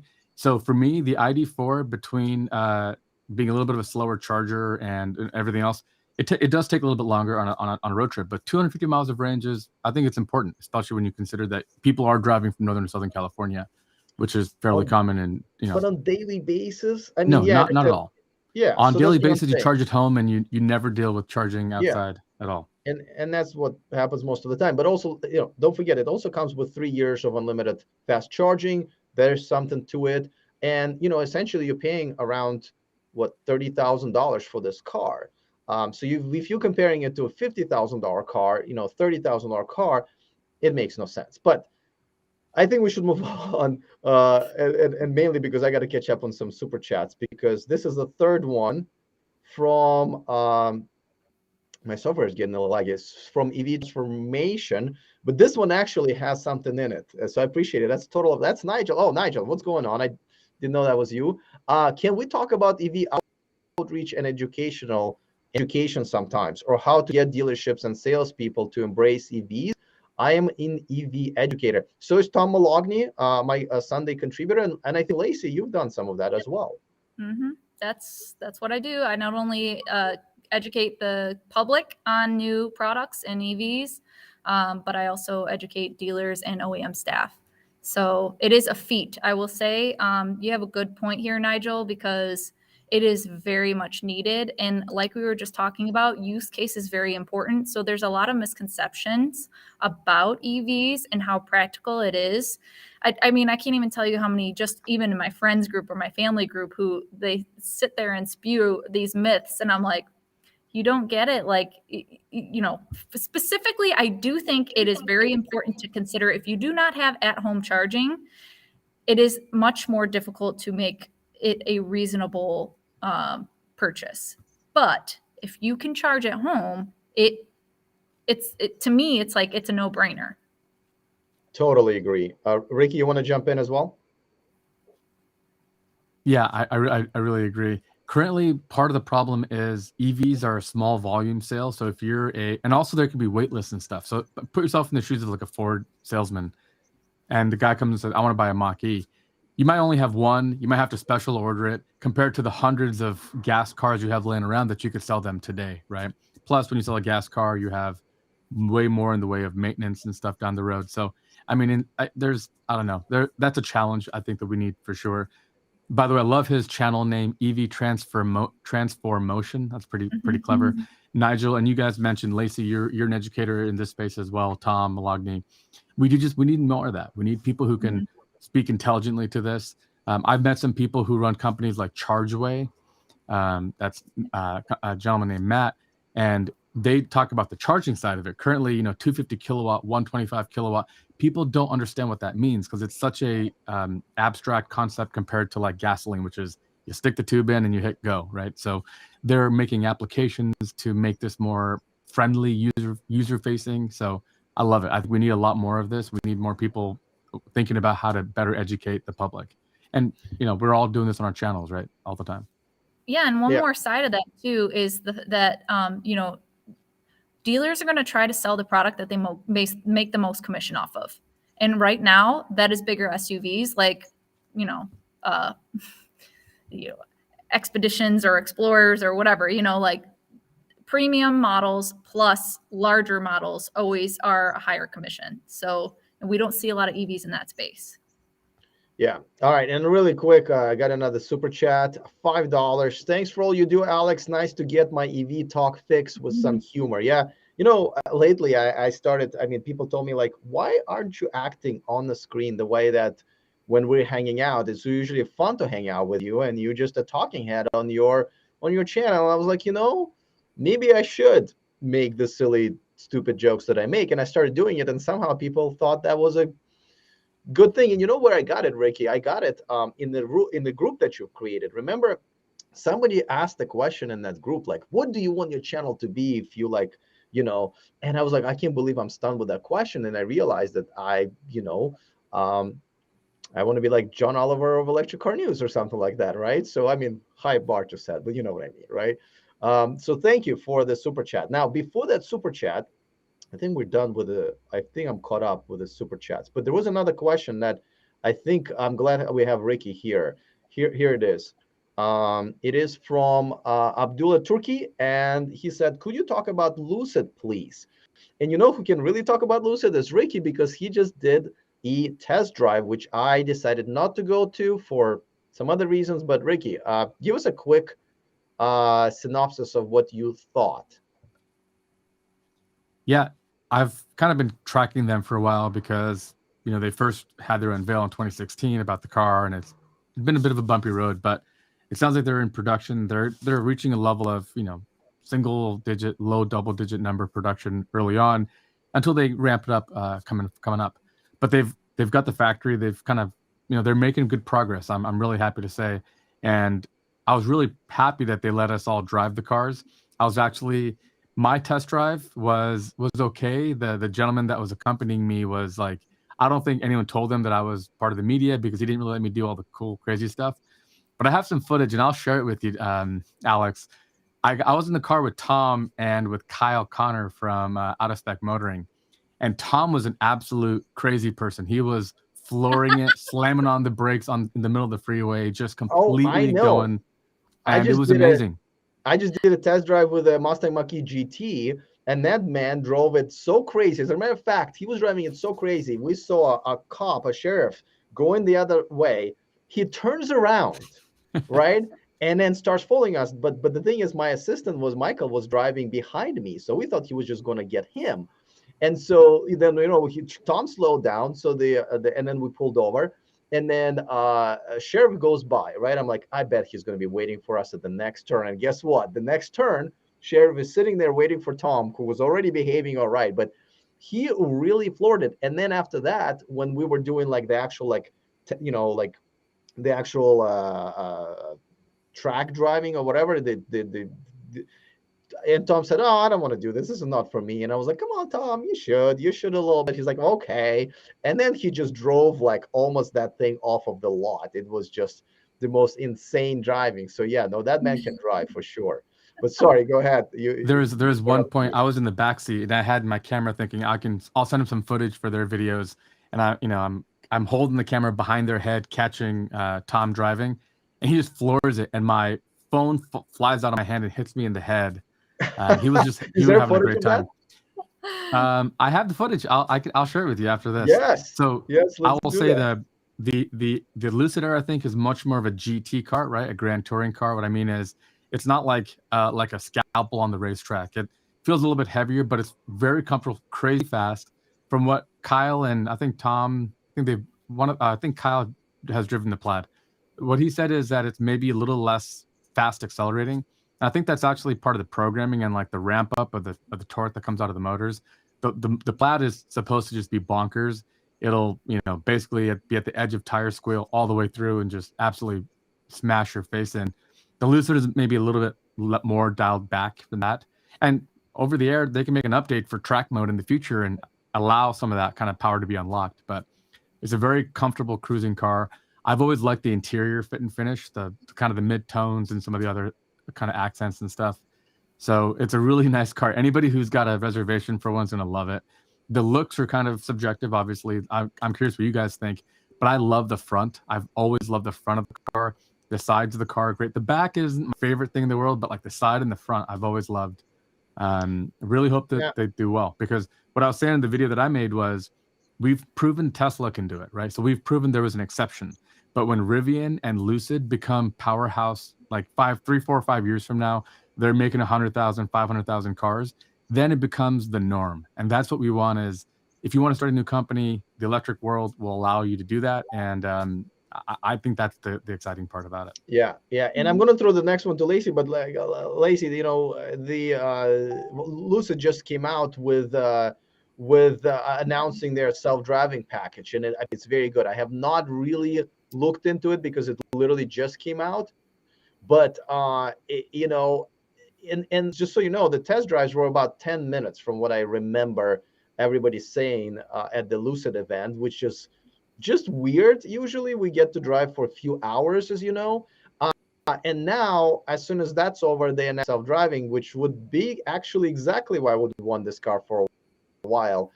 I just don't like what they're doing with the way they've been presenting the company in the last half a year. I feel like their PR is turning into Tesla PR, or Rivian PR, if for that matter. What are your thoughts on that? I feel like they are tiptoeing towards it and walking kind of on eggshells. They want to control it as much as they possibly can, and I don't blame them for that. I did watch the reveal of the Dream Drive, which is Lucid's ADAS system, which is going to have 32 different sensors. There's, cameras, LiDAR, radar, all that jazz. I was a little disappointed, to be honest, when I saw what they are initially launching with, because if they're going directly head to head with, say, the S-Class or the EQS in this case, which is, they're going around the country right now doing test drives of the EQS, and that's going to be coming out pretty soon. I don't like their initial launch of Dream Drive is not that competitive in the luxury space, in my opinion.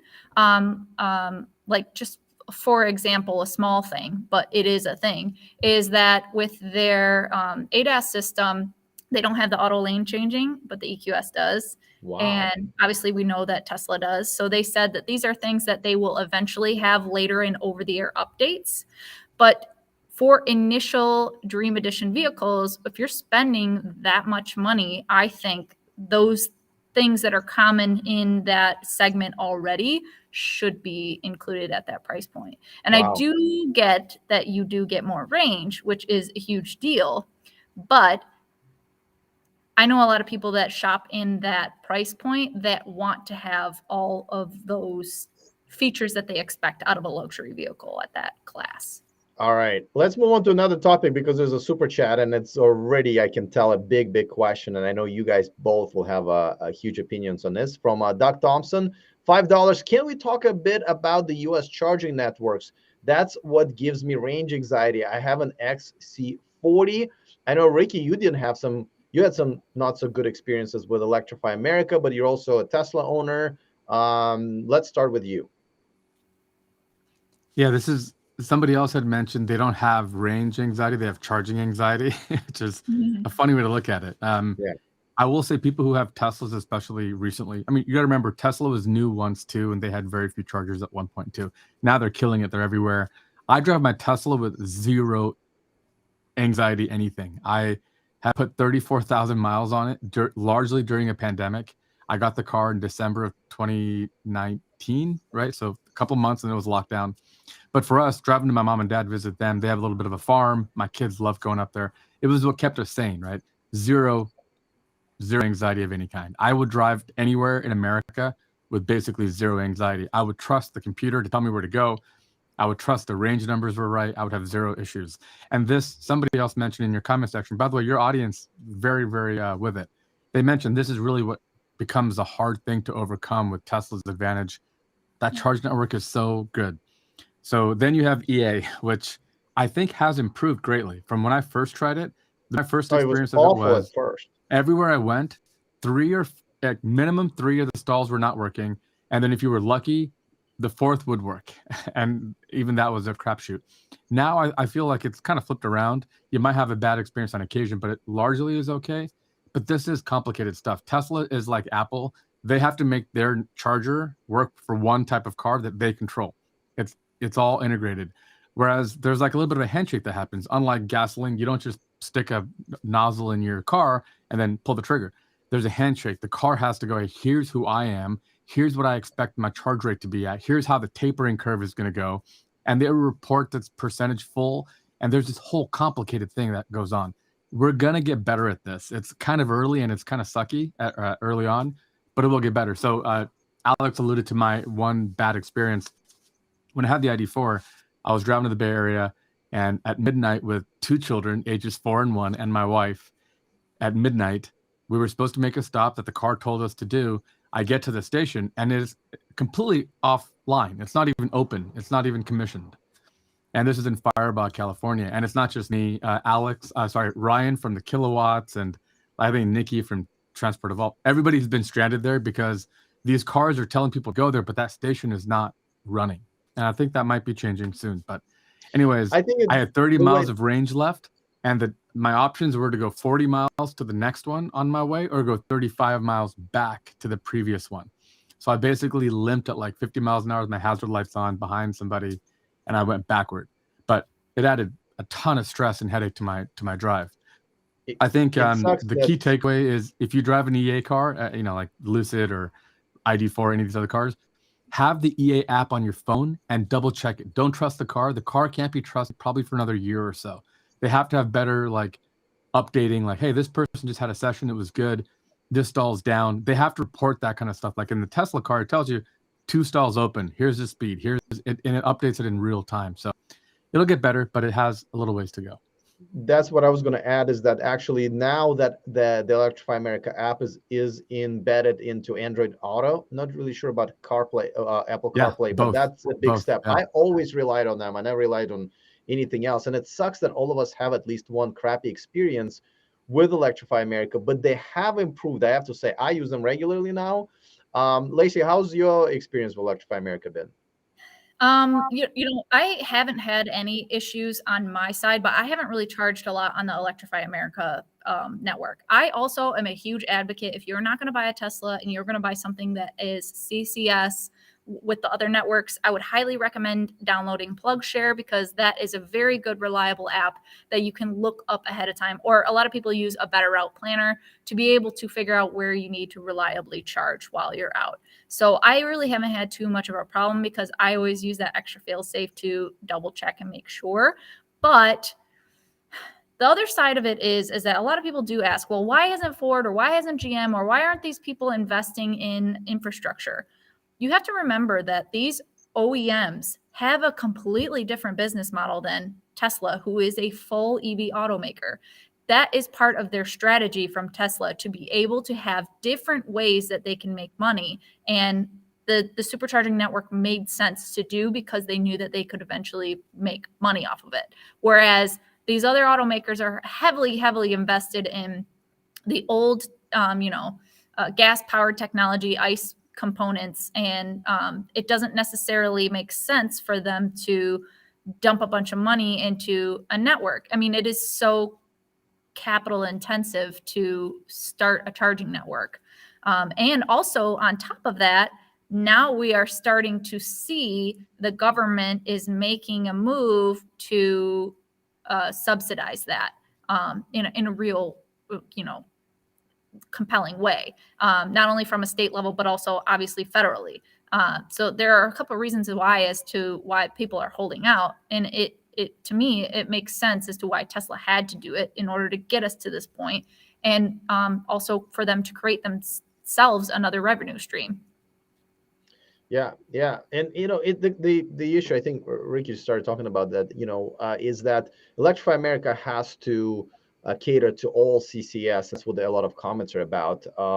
Cars, they're very different. I mean, just talking privately to Electrify America, they're saying that, listen, we don't have a luxury of just dealing with one brand that we also, by the way, make. We make none of these cars. They come up to us and we have to kind of deal with them and figure out how they work and their, digital handshakes and then there are payment systems, and it's and again, listen, like I told them, I said, guys, I understand, but this is your business, so you should really get really good at it. And they have been, but it is much more complicated than Tesla's network. And it looks like Tesla will be opening it up to others. And in Europe already, CCS is something that Tesla users are using as well. It should definitely be very interesting for sure. And a lot of comments like this one from Marcus basically are saying, well, it's not really Electrify America versus Tesla. It's more like CCS networks versus Tesla. And, and that's the same thing in Europe. So that's, I was wondering what Ricky was doing while typing in, but apparently he's just more into the chat. Look, I'm like, oh, that's comment from him. Very good. By the way, while you're at it, drop a link to your channel, because we weren't planning on having you on. Link to Lacey's channel is in the description of the video. just because we're already planning on doing this. But you know, I just saw you, chime in. I was like, all right, let's bring this guy in. Um, all right, now I know we had 5 topics to discuss. We barely got through one, and it's been already an hour and 35 minutes. But before we go, and unless there are any other super chats, and guys, I'm really sorry. I know there's so many questions and comments that we weren't able to kind of get to, and we'll try to keep it shorter next time and try to get to as many of them as possible. But there's like it just keeps scrolling. But and of course, super chats are the priority. Uh, let me ask you, both of you, what do you? I mean, what 2.5 months left? What if my math is correct? 10 weeks is left in for the rest of the year. What do you think is going to be one double question? The most exciting things that you're looking forward to for the rest of the year, and let's include CES. I know it's January 5th, and 6th, but and what do you think when we look back at 2021? What was the biggest thing in our electric niche? Lacey is ready to talk. I can tell you. Go. No, Go. I'm not. I was thinking that's a loaded question. My God. I am excited for LA Auto Show because at the big auto shows, we typically see, reveals and things of that nature. So I'm excited to see what's going to happen at LA Auto Show. And Alex, you're going to be there. So that's kind of cool. I better be. I'm a brand ambassador. Right? I have to be. But so yeah, if you guys are going to LA Auto Show, go give Alex a hug and maybe buy him a burrito bowl. Yes, I love that. But not everybody wants to give me a hug, Lacey. A lot of times they definitely want. Yeah, that's not. Yeah, but if you do want to buy me a burrito bowl, I will absolutely take it. As far as like what you're saying, what's the biggest thing on the year? Holy Toledo. I mean, I don't know. It's a tough one. I mean, we've seen so much investment that's super exciting. Like, GM with their Ultium technology and we're starting to see actual products hit the roads, like ID4, and before the end of the year with more Rivian coming. So just really exciting times with the variety of vehicles, because that's what we really need more of, is variety, because then more people will adopt because that fits their lifestyle. So I'm just excited for more products and I think F-150 Lightning is going to just be outrageously great for the industry. Yeah. Before I get to Ricky, let me just thank Moyu Riki for actually, I think this is the biggest super chat, $20, because it beat only by 1 cent. By 1 cent, yes. But no comment, so I appreciate it. And now on to you, Ricky. Again, I'll repeat the one is, what are you looking forward to in the next 3 months, including CES, with the one thing, if anything? And then once this year is done, what do you think, as we were going to be looking back onto 2021, was the biggest thing that happened in our niche of electric vehicles? Yeah, I was thinking about that. And thank you, Lacey, for going first to give me a chance to think about it.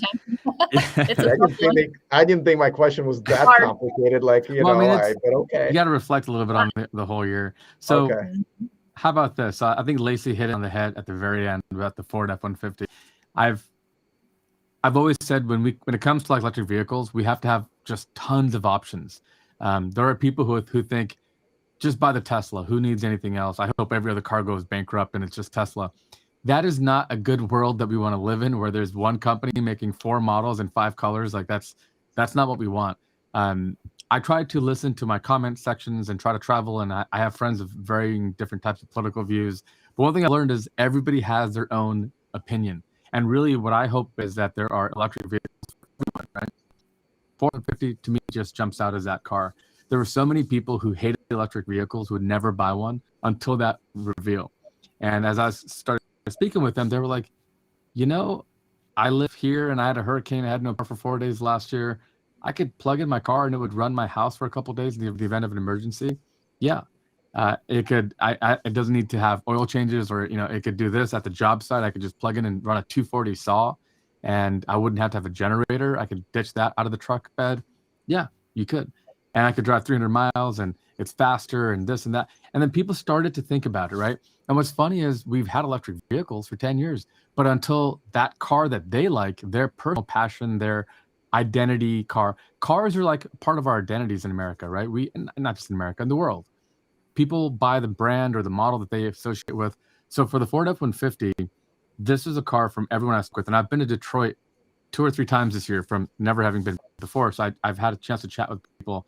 America, the trucks, as Mr. Fester says. Yeah, it's one of those cars that has a huge impact, and it will really convert people in a way that I don't think people have fully understood. I hope they can build enough of them, and they're not going to be able to at first, the first couple of years. But I really do hope that that car does well. Then there's the Hummer EV and other stuff. But we all have our own personal brand recognition and loyalty, and we all have to have our options. As far as what I'm the most excited about, I don't know if I told you, Alex, but I'm in escrow on buying my new house. Buying a house is the worst thing in the. I don't think Well, you no, did. there's a little way to go. There's a little ways to go yet, but I did get an offer on my house. So I'm selling and buying, which is another. It makes buying a house, if that's not horrible enough, even more horrible. But what I want to do with this new place is I want to make it like an earth ship. I want to have rainwater collection. I want to. I'm thinking about buying something that'll just capture water from the air and capture it into some sort of a holding cell for like watering my property. I want to have a ton of solar and battery storage, maybe do like really deep levels of insulation and radiative barriers. And so I want to make like a showcase of like the future of housing and how we can reduce our requirements in terms of heating and cooling, how we can make electricity more efficiently, all that kind of stuff. So that's kind of a personal thing for me that, kind of clearly That is something awesome, I'm man. interested in. I But want to I'm be trying to, invited to the housewarming. you bet, buddy. Party at your house, Ricky. Absolutely. Yeah. I want to kind of show off some of the things I talk about in passing. So I just was talking to a vertical axis wind turbine company. They were like, yeah, we'll feature a video and you can have one of our units to test out. I have no experience with wind turbines. I've been pure solar until now. So I'm excited about that. So taking some of the stuff I cover in passing and getting like hands-on experience, I'm really pumped about that. And CES, I'm gonna try to get a press pass. Not a brand ambassador or anything, but I want to come out there and see you, Alex. Lacey, I don't know if you're coming out there, but CES should be a blast, especially after canceling the last couple of years. I think it's going to be a hoot and a half. So So before actually worked CES right before the pandemic hit. So usually I work those types of events. So hopefully I get scheduled to work it again. If not, I will definitely try to make it out there. So yeah, let's all meet up. And just a correction, I'm not a brand ambassador for CES. I'm brand ambassador for LA Auto Show, but I think both are cool. I will be, right here in Vegas where I'm at right now. So I'll definitely, I already bought my party at your place. Yeah, the party's going. Wow, I just volunteered my house to be trashed, I think, in the beginning of January. Okay, well, before I tell you what my own answers to one question, there was one more super chat, and we really have only about 5 minutes to go, but I still wanted to. Inner G84, it says X-Row Technologists will be showcasing at CES 2022. I don't know who they are, but I'll check them out. I'm assuming you're just doing a shout out. That's cool. But thank you for $2 super chat. But as far as I agree with you guys. I can tell you a little bit about that. They do control systems. And so they have some tech to make motor controllers a little more efficient. They're able to do kind of the step down approach between higher speeds and lower speeds, and kind of it's a more efficient drive controller. And at CES, they're going to have a old Humvee EV conversion that they're going to show off, and nice. I want to have that for sure. Yes, if there's a car I'd want, an old Humvee EV sounds like it'd be high on my list. I'm also going to go to SEMA since it's also here in Las Vegas. There will be an F-150 Lightning, and Rich Rebuilds looks like it's going to showcase. I'm not really sure if I'm allowed to say, but he's definitely going to showcase something really cool. It's always good to hang out with them. But really quick, I agree with you guys as far as when we're looking back on the year. I think F-150 Lightning unveiling will be the biggest thing. The reason for that is just that means that we really have moved into this, I would say, last stage of consumer how would I even phrase it, like when people are now going to be accepting that there will be electric pickup trucks, right? I feel like that's the toughest crowd to win over. And F-150 looks like it's going to do that, and Silverado's coming out in a couple of months. I think that's where I feel like we've made it. We're in the beginning of the end of this, convincing people that electric cars are the future. And F-150 definitely would be the biggest thing that happened to us in the electric car community this year. But what I'm looking forward to, and that would be my number 2 for the year, but I'm looking forward to the delivery of the first Lucid Air, because this is the first time that anybody was able to beat Tesla at so many things, including the range. And it's not that, I mean, I'm sure Tesla will come back on top in a minute. But the fact that to me, it's not even about Lucid or Tesla. To me, it's now we're entering into real competition stage. And even the biggest Tesla fanboys should celebrate this, because the more there is competition, the better their cars are going to be, you know?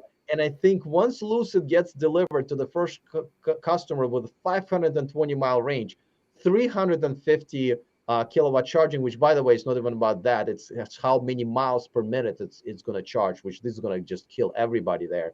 I think we're in a real competition. We have real industry now going on. So that's why I think those two would be something to look forward to, and something to what we're going to look back on as the biggest thing. Any last comments before I end this stream, unless there are any more super chats? I don't think there have been. Ricky, Yeah. last words. Thanks for having me on. You know, you have quite an audience, and really good coverage here. So thank you so much for having me on. I'm happy to join whenever I can. Lacey, good to see you. We should have a big, like. We need to have we need to take your show on the road. Yeah. We need to get a couple more people in here and just like maybe the next unveiling, like when the next blank car is unveiled, we should all like chat and talk about it. That'd be kind of fun. We should just do a fan meetup, or people who like follow our channels, like in either Los Angeles or Vegas, at one of these events when we're all there. And I mean, I'm sure Tom will join us and a few other people will join us. So, but we should plan it behind the scenes. But Ricky, thanks so much. We weren't planning on having you on, like last time Tom jumped in, so that's pretty cool. Special treat. I know, this is great. Yeah, it is. It's good to see all of you guys. All right. Ricky, thanks so much. I will let you go now, and Lacey will wrap this up, and I will talk to you soon. Thanks for your time, man. You bet, guys. Cheers. All right, Lacey, your final thoughts. We're gonna do it Jerry Springer style. Final thought. You guys, like everyone in the chats, have had just awesome questions. You can tell everyone's really excited about the space, and thanks Alex for joining me, letting me join, because this is a good community that you have here. One thing that is really exciting that was announced today, in regards to my personal channel coming up, is that if you know this space and you've heard of the kilowatts, Ryan and I are actually doing an event called Charge Across America, where we are doing a rally from New York City to LA across the country in his Mach-E. And so we are going to be posting a ton of content coming up on that if you want to check out, because we will be charging on CCS networks. So Electrify America, I'm sure EVgo and ChargePoint and all that too. So definitely follow along, because that's going to be a crazy wild ride that starts on October 31st. Okay. Who is this with? Remind me. This is with Kilowatts. Oh, yeah. I just saw him the other day at the Mustang Mach-E GT thing. We did get another super chat. My computer is starting to act up. That's why I'm a little bit slow with some of this, bringing it up. $5 from Nate. Once again, I think that total is $10. He always comes through. Thank you so much. You started us on super chats, and you're wrapping it up with super chats. He said, I'd love to do an in-person meet at some point. Me and Tom and Eli, we were planning it, and then COVID hit. But this is something that I am planning on organizing. We're a bunch of people who, guests on my channel, and we're all friends, and we're just going to have a hangout and have everybody, because I would love to meet some of the people who want to hug me rather than punch me in the face. That's always nice. and I think we should do that at some point. So, so thanks for joining me. I know that, we've gone to almost 2 hours. Easy. I and mean, we could go fully for electric. Thank you. All right. Well, I mean, we can probably go for another 2 hours, but my back is starting to hurt and my therapy session is just about to start. And I bet probably shouldn't miss that because, that's how I deal with my comment section in my YouTube channel. So, all right. So, Lacey, I already put a link in the description of this video. I think people would be just silly not to go there and follow you and your content, which is excellent. I am really, Thanks. every time I have somebody on, I always think that these people should have 1 million subscribers by now. I don't understand how they don't. I don't understand it with Tom. I don't get it with you. Like, you guys are so amazing. I don't understand how people are just, it's a must do, I think, for Tom's channel, your channel, and Sandy's. And so thanks for joining me. Thanks for Ricky for jumping in as well. Yeah. And you know what? I'm gonna try to run this ad one more time just to see if it's actually gonna play the sound, because I normally was gonna do it throughout the show a few times, but let me give a quick shout out to Energy.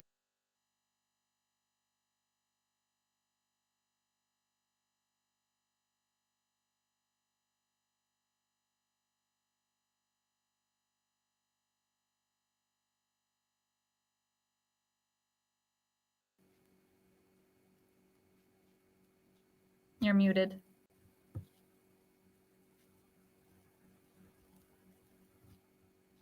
Can't hear you. Okay, now I screwed There it we up. go. Yeah, no, the software told me that I'm not going to play the sound, even though it did last time, I think. So it's something for me to figure out. But hey, listen, thanks for joining me once again. Thank you for all of the super chats, guys. Like this, I think this is a record of super chats that I've had.